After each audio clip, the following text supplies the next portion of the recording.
ನಮಸ್ತೆ ಸ್ನೇಹಿತರೆ, ಇವತ್ತು ನಾವು ಫಂಡಮೆಂಟಲ್ ಆಫ್ ಕಂಪ್ಯೂಟರ್ ಅಪ್ಲಿಕೇಶನ್ ದ್ವಿತೀಯ BA ಕಂಪ್ಯೂಟರಲ್ಲಿ ಪರೀಕ್ಷಾ ತಯಾರಿಯನ್ನು ಮಾಡಿಕೊಳ್ಳುವ ಅಭ್ಯಾಸವನ್ನು ಮಾಡಿಕೊಳ್ಳುವ ತುಂಬಾ ಮುಖ್ಯವಾಗಿರುವಂತಹ ಪ್ರಶ್ನೆಗಳನ್ನು ನೋಡ್ಕೊಳ್ತಾ ಹೋಗುವ ಸ್ನೇಹಿತರೆ. ಈಗಾಗಲೇ ಮುಖ್ಯವಾಗಿರುವಂತಹ ಪ್ರಶ್ನೆಗಳನ್ನು ನಾನು ಪ್ಲೇಲಿಸ್ಟಲ್ಲಿ ಹಾಕಿದ್ದೇನೆ, ಅದನ್ನು ಕೂಡ ನೀವು ಚೆಕ್ ಮಾಡ್ಕೊಳ್ಬೋದು. ಇದರಲ್ಲಿ ಮುಖ್ಯವಾಗಿ ಇಲ್ಲಿ ನಾವು ಗಣಕಯಂತ್ರದ ಭಾಷೆಯನ್ನು ವಿವರಿಸಿ ಅಂತ ಪ್ರಶ್ನೆ ಬಂದಿದೆ. ಅದು ಹಲವು ಸಾರಿ ಕೇಳಿರುವಂತಹ ಪ್ರಶ್ನೆ. ಇದರಲ್ಲಿ ಗಣಕಯಂತ್ರದ ಭಾಷೆಯನ್ನು ವಿವರಿಸಿ 10 ಅಂಕಕ್ಕೆ ಕೇಳುವಂತಹ ಪ್ರಶ್ನೆ. ಅದರಿಂದ ತುಂಬಾ ಮುಖ್ಯವಾಗಿರುವಂಥ ಪ್ರಶ್ನೆ. ಇವತ್ತು ಈ ವಿಡಿಯೋದಲ್ಲಿ ನಾವು ಅದರ ಬಗ್ಗೆ ತಿಳ್ಕೊಳ್ಳೋಣ. ಪ್ರಪಂಚದಾದ್ಯಂತ ಮಾನವರ ನಡುವೆ ಭಾಷೆ ಸಂವಹನ ಮೂಲವಾಗಿರುವಂಥದ್ದು. ಭಾಷೆ ಎನ್ನುವಂಥದ್ದು ಮಾನವನ ಒಂದು ಸಂವಹನ, ಅಂದರೆ ನಮ್ಮ ಮನುಷ್ಯರ ನಡುವೆ ಒಂದು ಸಂವಹನ ಆಗುವಂಥದ್ದು ಭಾಷೆ. ವಿವಿಧ ದೇಶಗಳಲ್ಲಿ ಪ್ರದೇಶಗಳಲ್ಲಿ ವಿವಿಧ ಭಾಷೆ ನಾವು ಉಪಯೋಗಿಸ್ತಾ ಇದ್ದೇವೆ. ಹಾಗೆ ಕಂಪ್ಯೂಟರ್ಗೂ ಕೂಡ ಒಂದು ಭಾಷೆ ಇದೆ. ಆದರೆ ಕಂಪ್ಯೂಟರ್ ನಮ್ಮ ಭಾಷೆಯನ್ನು ಅರ್ಥ ಮಾಡಿಕೊಳ್ಳೋದಿಲ್ಲ. ಕಂಪ್ಯೂಟರ್ ಬಳಕೆದಾರ ಕಂಪ್ಯೂಟರ್ ಸಂವಹನ ಸಲುವಾಗಿ ಭಾಷೆ ತಿಳಿದುಕೊಳ್ಳುವ ಅಗತ್ಯ ಇದೆ. ಕಂಪ್ಯೂಟರನ್ನು ನಾವು ಬಳಸ್ತಾ ಇದ್ದೇವೆ ಅಂತ ಅಂದಮೇಲೆ ಕಂಪ್ಯೂಟರ್ನ ಭಾಷೆಯ ಬಗ್ಗೆ ನಾವು ತಿಳ್ಕೊಳ್ಬೇಕು. ಈ ಉದ್ದೇಶಕ್ಕಾಗಿ ಇದು ಗಣಕಯಂತ್ರದ ಭಾಷೆಯನ್ನು ವಿವರಿಸಿ ಅಂತ ಅವರು ಕೇಳ್ತಾ ಇರುವಂಥದ್ದು. ಕಂಪ್ಯೂಟರ್ನಲ್ಲಿ ವಿವಿಧ ಕೆಲಸವನ್ನು ಮಾಡಲಿಕ್ಕೆ ವಿವಿಧ ಭಾಷೆಗಳನ್ನು ಅಭಿವೃದ್ಧಿಪಡಿಸಲಾಗಿದೆ. ಮೂಲತಃ ಕಂಪ್ಯೂಟರ್ ಭಾಷೆಗಳನ್ನು 2 ವರ್ಗಗಳಾಗಿ ವಿಂಗಡಿಸಲಾಗಿದೆ. ಒಂದು ಕೆಳ ಮಟ್ಟ ಭಾಷೆಗಳು, ಮತ್ತೊಂದು ಹೈ ಲೆವೆಲ್ ಭಾಷೆಗಳು, ಉನ್ನತ ಮಟ್ಟದ ಭಾಷೆ. ಒಂದು ಕೆಳ ಮಟ್ಟ ಭಾಷೆಗಳು, ಹಾಗೆಯೇ ಇನ್ನೊಂದು ಹೈ ಲೆವೆಲ್ ಭಾಷೆಗಳು, ಉನ್ನತ ಮಟ್ಟದ ಭಾಷೆಗಳು.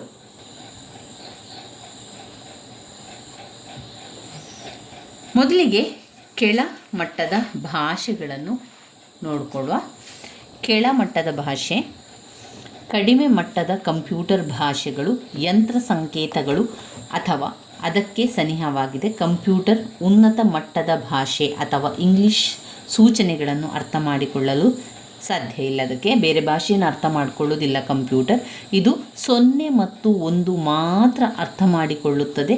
ಇದು 0, 1 ಅನ್ನು ಯಂತ್ರ ಎಂದು ಕರೆಯುತ್ತೇವೆ. 0, 1 ಏನಂತ ಕರಿತೇವೆ? ಯಂತ್ರ ಅಂತ ಕರಿತೇವೆ. ಕೆಳಮಟ್ಟ ಭಾಷೆಯಲ್ಲಿ 2 ವಿಧಗಳಿವೆ.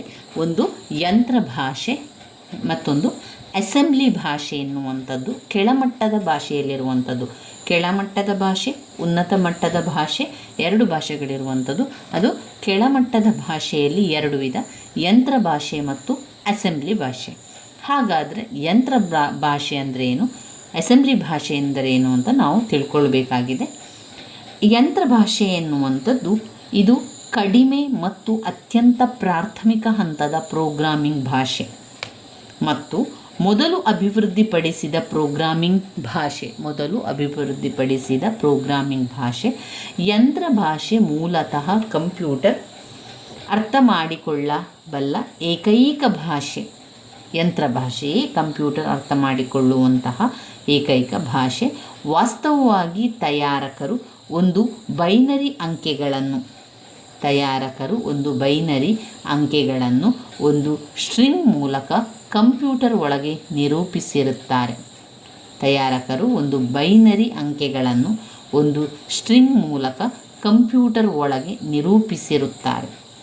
ಯಂತ್ರ ಭಾಷೆ ಲಾಭಗಳು: ಇದು ಕಂಪ್ಯೂಟರನ್ನು ವೇಗವಾಗಿ ಹಾಗೂ ಸಮರ್ಥವಾಗಿ ಬಳಕೆ ಮಾಡಲು ಸಹಾಯ ಮಾಡುತ್ತದೆ.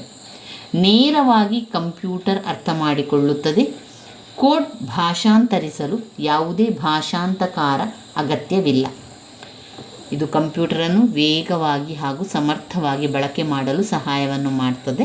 ನೇರವಾಗಿ ಕಂಪ್ಯೂಟರ್ ಅರ್ಥ ಮಾಡಿಕೊಳ್ಳುತ್ತದೆ. ಕೋಡ್ ಭಾಷಾಂತರಿಸಲು ಯಾವುದೇ ಭಾಷಾಂತರಕಾರ ಅಗತ್ಯವಿಲ್ಲ. ಇನ್ನು ಯಂತ್ರ ಭಾಷೆ ಅನಾನುಕೂಲತೆಗಳನ್ನು ನಾವು ನೋಡುವುದಾದರೆ, ಎಲ್ಲ ಕಾರ್ಯಾಚರಣೆ ಸಂಕೇತಗಳನ್ನು ನೆನಪಿನಲ್ಲಿಡಬೇಕು. ಎಲ್ಲ ಮೆಮೊರಿ ವಿಳಾಸಗಳನ್ನು ನೆನಪಿನಲ್ಲಿಡಬೇಕು. ದೋಷಗಳನ್ನು ಪತ್ತೆ ಮಾಡುವುದು ಕಷ್ಟ. ಇದು ಯಂತ್ರ ಅವಲಂಬಿತ. ಕಂಪ್ಯೂಟರ್ ಕೇವಲ ಒಂದು ರೀತಿಯ ಯಂತ್ರ ಭಾಷೆ ಮಾತ್ರ ಬಳಸ್ತದೆ. ಅಸೆಂಬ್ಲಿ ಭಾಷೆ ಇದು ಯಂತ್ರ ಭಾಷೆಯ ಅನೇಕ ಅನಾನುಕೂಲತೆಗಳನ್ನು ಸರಿಪಡಿಸಲು ಅಭಿವೃದ್ಧಿಪಡಿಸಿರುವಂತಹ ಒಂದು ಭಾಷೆ ಅಸೆಂಬ್ಲಿ ಭಾಷೆ. ಇಲ್ಲಿ ಕಾರ್ಯಾಚರಣೆ ಸಂಕೇತಗಳು ಮತ್ತು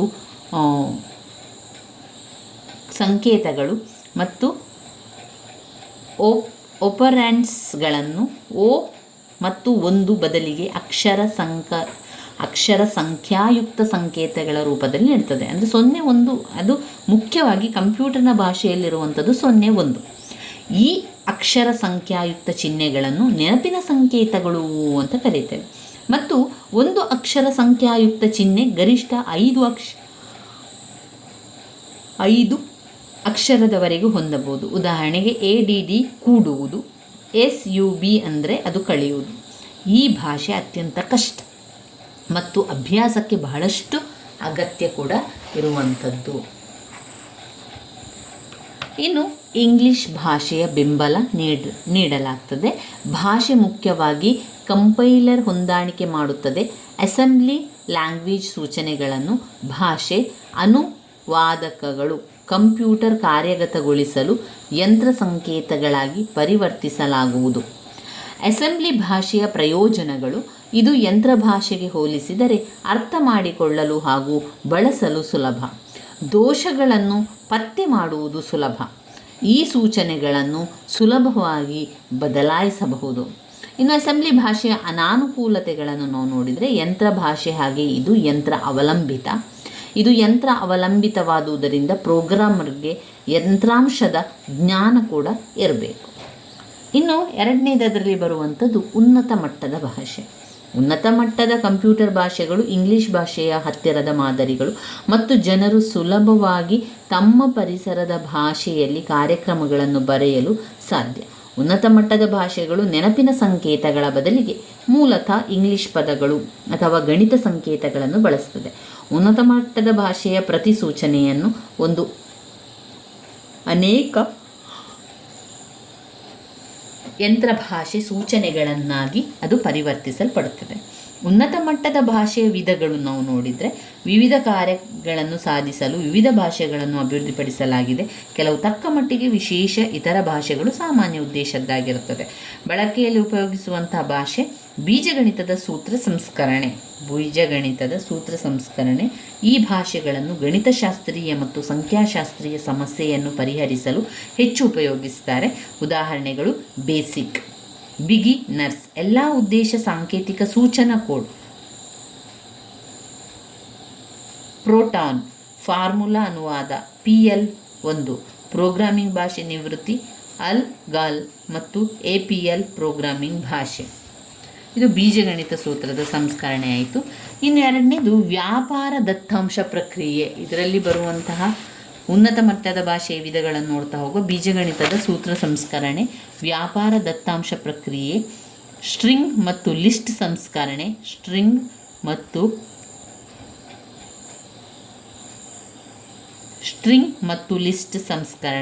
ವಸ್ತು ಆಧಾರಿತ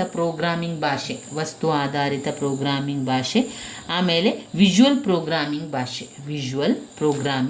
ಭಾಷೆ ಎನ್ನುವಂಥದ್ದು. ಈಗ ಉನ್ನತ ಮಟ್ಟದ ಭಾಷೆಯ ವಿಧಗಳನ್ನು ತಿಳ್ಕೊಳ್ತಾ ಹೋಗುವ ಬೀಜಗಣಿತದ ಸೂತ್ರ ಸಂಸ್ಕರಣೆ.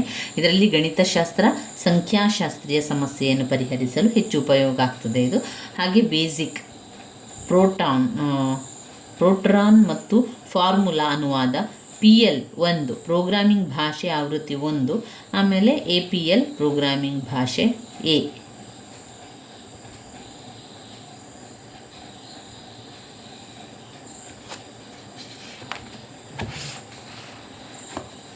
ಇದರಲ್ಲಿ ವ್ಯಾಪಾರ ದತ್ತಾಂಶ ಪ್ರಕ್ರಿಯೆ ಅಂದರೆ ಒಂದು ಕಡತಗಳನ್ನು ನಿಭಾಯಿಸುವ ಮತ್ತು ಒತ್ತು ನೀಡಲಾಗುವಂಥದ್ದು. 2 ಸ್ಟ್ರಿಂಗ್ ಮತ್ತು ಲಿಸ್ಟ್ ಸಂಸ್ಕರಣೆ. ಈ ಭಾಷೆಗಳನ್ನು ಅಕ್ಷರಗಳನ್ನು ಸೇರಿಸಲು, ಅಳಿಸಲು, ಪದಗಳ ಮಾದರಿಗಳನ್ನು ಹುಡುಕಲು, ಸೇರಿಸಲು ಬಳಸಲಾಗುತ್ತದೆ. ಉದಾಹರಣೆಗೆ ಲಿಸ್ಟ್ ಮತ್ತು ಪ್ರೋಲಾಗ್. 3 ವಸ್ತು ಆಧಾರಿತ ಪ್ರೋಗ್ರಾಮಿಂಗ್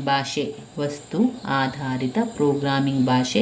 ಈ ಭಾಷೆಗಳಲ್ಲಿ ಕಂಪ್ಯೂಟರ್ ಪ್ರೋಗ್ರಾಮನ್ನು ವಸ್ತುಗಳಾಗಿ ವಿಂಗಡಿಸಲಾಗಿದೆ. ಉದಾಹರಣೆ C++ ಮತ್ತು ಜಾವಾ. ವಿಜುವಲ್ ಪ್ರೋಗ್ರಾಮಿಂಗ್ ಭಾಷೆ. ವಿಂಡೋಸ್ ಆಧಾರಿತ ಅನ್ವಯಗಳನ್ನು ನಿರ್ಮಾಣ ಮಾಡಲು ಈ ಭಾಷೆಗಳನ್ನು ಉಪಯೋಗಿಸುತ್ತಾರೆ. Visual basic, visual Java, visual C++. ಉನ್ನತ ಮಟ್ಟದ ಭಾಷೆಯ ಅನುಕೂಲತೆಗಳನ್ನು ನೋಡುವ ಬಳಕೆದಾರರ ಸ್ನೇಹಿ. ಪದಗಳನ್ನು ಮತ್ತು ಚಿಹ್ನೆಗಳು ಇಂಗ್ಲಿಷ್ ಶಬ್ದಗಳಿಗೆ ಹೋಲುತ್ತದೆ. ಕಲಿಯಲು ಸುಲಭವಾಗಿದೆ. ಬರೆಯಲು ಕಡಿಮೆ ಸಮಯ ಬೇಕಾಗುತ್ತದೆ. ನಿರ್ವಹಣೆ ಸುಲಭ. ಯಂತ್ರ ಆಧಾರಕ್ಕಿಂತ ಹೆಚ್ಚು ಪ್ರಾಬ್ಲಮ್ ಆಧಾರಿತ. ಉನ್ನತ ಮಟ್ಟದ ಭಾಷೆಯಲ್ಲಿ ಬರೆದ ಕಾರ್ಯಕ್ರಮದಲ್ಲಿ ಅನೇಕ ಯಂತ್ರ ಭಾಷೆಗಳಿಗೆ ಅನುವಾದ ಮಾಡಬಹುದು. ಯಾವುದೇ ಕಂಪ್ಯೂಟರ್ನಲ್ಲಿ ರನ್ ಮಾಡಬಹುದು. ಇದು ಯಂತ್ರ ಅವಲಂಬಿತವಲ್ಲ, ಯಾವುದೇ ಕಂಪ್ಯೂಟರ್ನಲ್ಲಿ ರನ್ ಮಾಡಬಹುದು. ಹೈ ಲೆವೆಲ್ ಭಾಷಾ ಅನಾನುಕೂಲತೆಗಳನ್ನು ನಾವು ನೋಡಿದರೆ, ಒಂದು, ಉನ್ನತ ಮಟ್ಟದ ಭಾಷೆಯಲ್ಲಿ ಯಂತ್ರ ಭಾಷೆಗೆ ಭಾಷಾಂತರಿಸಲು ಅನುವಾದಕಗಳು ಅವಶ್ಯಕ ಆಗಿರ್ತದೆ. ಹೀಗಾಗಿ ಕಂಪ್ಯೂಟರ್ ಸಮಯದಲ್ಲಿ ಬೆಲೆ ತೆತ್ತಬೇಕಾಗಿದೆ. ಒಂದು ಭಾಷಾಂತರಕಾರರಿಂದ ರಚಿತವಾದ ಕೋಡ್ ಅಸೆಂಬ್ಲಿ ಭಾಷೆ ಕಾರ್ಯಕ್ರಮಕ್ಕೆ ಹೋಲಿಸಿದರೆ ಅಸಮರ್ಥ ಎನ್ನುವಂಥದ್ದು ಹೈ ಲೆವೆಲ್ ಅಥವಾ ಅನಾನುಕೂಲತೆಗಳಲ್ಲಿ ಬರುವಂಥ ವಿಚಾರ. ಇವಿಷ್ಟು ನಾವು ಇವತ್ತು ತಿಳ್ಕೊಂಡೆವು. ಮುಖ್ಯವಾಗಿ ಬರುವಂಥದ್ದು ಈ ರೀತಿಯಾಗಿದೆ. ಗಣಕಯಂತ್ರದ ಭಾಷೆಯನ್ನು ವಿವರಿಸಿ ಅಂತ ಕೇಳಿದ್ದಾರೆ. ಗಣಕಯಂತ್ರದ ಭಾಷೆಯನ್ನು ವಿವರಿಸಿ ಅಂತ ಹೇಳಿದರೆ ನಾವು ಆ ತಕ್ಷಣ ಕೆಳಮಟ್ಟದ ಭಾಷೆ ಮತ್ತು ಹೈ ಲೆವೆಲ್ ಭಾಷೆ, ಉನ್ನತ ಮಟ್ಟದ ಭಾಷೆಯನ್ನೇ ಬರಿಬೇಕು. ಹೈ ಲೆವೆಲ್ನ ಭಾಷೆಯಲ್ಲಿರುವಂಥ 2 ವಿಧಗಳನ್ನು ಬರಿಬೇಕು, ಯಂತ್ರ ಭಾಷೆ ಮತ್ತು ಅಸೆಂಬ್ಲಿ ಭಾಷೆ. ಅದಾದಮೇಲೆ ಯಂತ್ರ ಭಾಷೆಯ ಲಾಭಗಳೇನಿದೆ, ಅನಾನುಕೂಲತೆಗಳಿದೇನು, ಅಸೆಂಬ್ಲಿ ಭಾಷೆಯಲ್ಲಿರುವಂಥ ವಿಚಾರವನ್ನು ಯಾವ ರೀತಿ ಪ್ರಯೋಜನ ಆಗ್ತದೆ ಅಂತ ಹೇಳುವಂಥದ್ದು, ಮತ್ತು ಉನ್ನತ ಮಟ್ಟದ ಭಾಷೆ ಬರ್ತದೆ. ಉನ್ನತ ಮಟ್ಟದ ಭಾಷೆಯಲ್ಲಿ ಅದರ ವಿಧಗಳನ್ನು ಕೊಡ್ತಾರೆ. ಉನ್ನತ ಮಟ್ಟದ ಭಾಷೆಯಲ್ಲಿ ಒಟ್ಟು ಅದರಲ್ಲಿ 4 ವಿಚಾರಗಳಿದೆ.